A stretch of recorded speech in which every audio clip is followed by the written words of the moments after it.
এই জায়গাটায় আমি এই ছাত্ররা আসছে, আমি আগামীকালকে আমি সমস্ত সমন্বয়কদের সাথে আমাদের অফিসে মিটিং করব।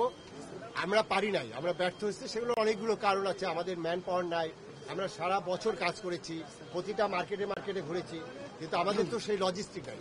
তা আমাদের এখন একটা স্ট্রং শক্তি আছে আমার, সেটা কি আমাদের এই যে ছাত্ররা তারা নিজের থেকে এগিয়ে আসছে। ওরা কিন্তু ওই সরকারি চাকরির মতো বেতন নিবে না, তারা সুবিধা নিবে না, কিন্তু তারা এখন মাঠে আছে। ট্রাফিক ব্যবস্থা কি ঠিক হয়ে গেছে না? কেমনে এখন কেন ক্লিয়ার? তাইলে কি তারা পরিবর্তন করতে পারে, এটা স্বীকার করতে হবে।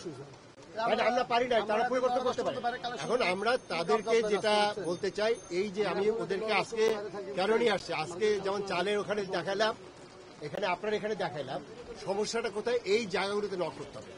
আর একটা বিষয় আছে, সতর্ক থাকতে হবে।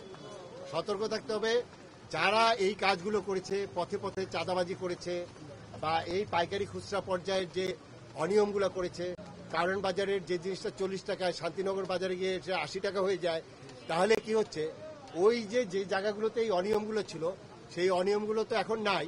এই জন্য একটু দ্রব্যমূল্য আপনার একটা নিয়ন্ত্রণ এবং অনেক কিছু কমের দিকে। আর একটা জিনিস দরকার, আমাদের সতর্ক থাকতে হবে, এখানে যেন আবার ওই নূতন নামে নূতন ব্যক্তি যাতে না আসে, এই জায়গাটায় আমাদের সতর্ক থাকতে হবে। এইটা যদি আমরা সতর্ক না থাকি, তাহলে কিন্তু আমরা এই রেজাল্টটা পাবো না। তাহলে এই যে আবু সাইদ তার জীবনটা উৎসর্গ করলো, সেই রেজাল্টটা আসবে না। তা আমাদের ওই জায়গাটাই কাজ করতে হবে। এবং এই জায়গায় আমাদের যে ছাত্র ভাইরা, তারা তো আমাদের সন্তানের মতো। আমি তো ঢাকা বিশ্ববিদ্যালয় থেকে সেই 90-এর সময় বেরোচ্ছি, এখন থেকে কত বছর আগে, 34 বছর আগে, তাই না? সেই 34 বছরের আগে ওই মুখগুলো আমরা দেখতেছি। তারা এখন যেভাবে আপনার একটা পরিবর্তন আছে, সারা পৃথিবীর ইতিহাসে এরকম নাই, সারা পৃথিবীতে এরকম এক্সাম্পল দেখাতে পারবো না। কিন্তু তাদের এই অর্জনটাকে আপনারা আবার সেই জায়গায় না নিয়ে যাবেন, দয়া করে। আবার যদি ওখানে যায়, তাহলে এই জাতির কিন্তু আর উঠে দাঁড়াতে পারবে। আবার যদি আপনার নূতন নামে কিছু হয়, তাহলে এই জাতি আর দাঁড়াতে পারবে। এই জায়গায় কিন্তু সতর্ক থাকতে হবে। আমরা তো সাধারণ ছাত্র, আমাদের বাজার এসব সম্পর্কে কোনো ধারণা নাই, কখনো ছিল না। কিন্তু এখন আমাদের সামাজিক অবস্থা এমন জায়গায় এসে দাঁড়িয়েছে যে আমাদের এখন এখানে এসে কথা বলতে হচ্ছে, স্বনজরে দেখতে হচ্ছে, দায়িত্ব নিতে হচ্ছে স্যারদের পাশাপাশি। তো আমরা স্যারদের প্রতি অনেক কৃতজ্ঞ যে আমাদের এই সুযোগটা করে দেওয়া হয়েছে, যাতে আমরা এখানে সরজমিনে দেখতে পারি। এবং আমাদের অভিজ্ঞতাটা আসলেই দারুণ যে আমরা এই অভিজ্ঞতাটা নিতে পারছি এবং এর মাধ্যমে সামনে আমরা আগাতে পারবো, কাজ করতে পারবো।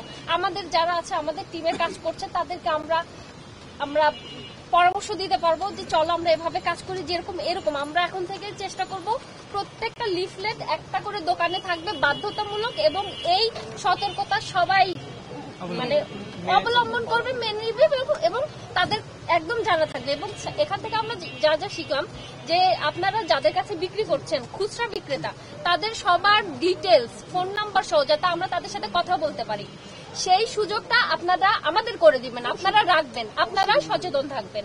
তো এটা আমাদের অনুরোধ, আপনারা আমাদেরকে সাপোর্ট করেন, যাতে আমরা এই দ্রব্যমূল্যের দাম কমাতে সহায়তা করতে পারি, এবং যারা খেটে খাওয়া মানুষ, তারা যেন 2 বেলা মানে ভাত খেতে পারে। ওরা মাছ মাংস চায় না, ওরা একটা সাধারণ খাবার চায়, সেটা যেন পেট ভরে খেতে পারে। এই জন্য আমাদের সবারই সচেতন থাকতে হবে, সবারই কাজ করতে হবে, সবার জায়গা থেকে।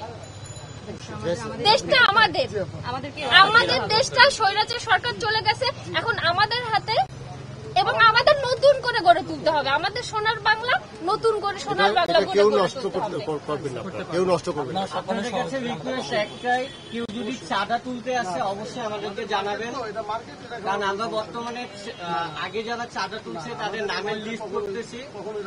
সো আপনারা অবশ্যই আমাদের জানাবেন যে কেউ যেন চাঁদা না, আমাদেরকে জানানো।